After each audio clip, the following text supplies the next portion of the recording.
Hello అండి. చాలా మంది మదర్స్ అన్మ్యారీడ్ అమ్మాయిల్ని అంటే లైక్ ఇప్పుడే పెద్ద మనిషి అయిన అమ్మాయిలు కానీ లేదు 20 years లోపు 13 to 20 years మధ్యలో పెద్ద మనిషి అయ్యి ఇంకా మ్యారేజ్ కాకుండా చదువుకుంటున్న అమ్మాయిల్ని తీసుకొస్తారు.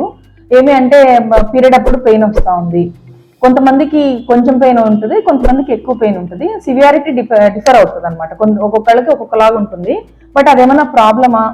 అండ్ కొత్తగా పెళ్ళైన వాళ్ళు కూడా వచ్చి ఇట్లా మాకు పీరియడ్ పెయిన్ వస్తూ ఉంది, కన్సీవ్ అవడానికి ఏమైనా ప్రాబ్లమా, ఈ క్వశ్చన్ ఎక్కువ అడుగుతూ ఉంటారు.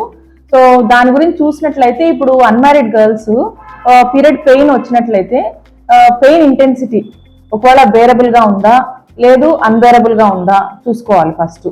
ఒకవేళ బేరబుల్ గా ఉంది, అంటే వర్క్ కు కానీ కాలేజ్కి కానీ స్కూల్కి కానీ ఎఫెక్ట్ కావట్లేదు అంటే అది నార్మల్ కింద తీసుకోవాలి.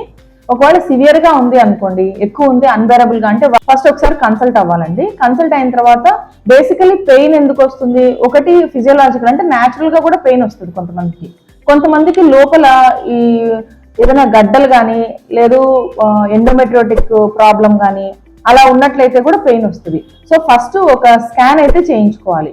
స్కాన్ లో ఎవ్రీథింగ్ అంటే యూట్రస్ ఓవరీస్ అన్ని నార్మల్ ఉన్నాయి అని మేము కన్ఫర్మ్ చేసామనుకోండి, అప్పుడు మెఫ్టాల్స్పాస్ టాబ్లెట్ డైలీ 1 కానీ 2 కానీ ఒక 2-3 days పీరియడ్ టైంలో మటుకు వేసుకొని క్యూర్ చేసుకోవచ్చు, అంటే రిలీఫ్ పొందొచ్చు.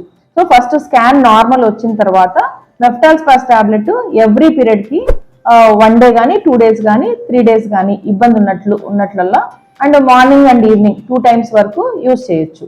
అండ్ ప్రెగ్నెన్సీ కోసం వచ్చే కొత్తగా పెళ్ళైన వాళ్ళు కూడా సేమ్ థింగ్.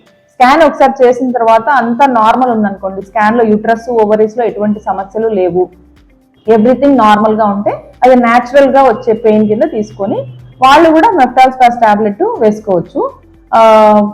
అండ్ దీనివల్ల మెఫ్టాల్స్పాస్ వేసుకోవడం వల్ల 2 days ప్రెగ్నెన్సీకి అయితే ఎటువంటి ఎఫెక్ట్ ఉండదు.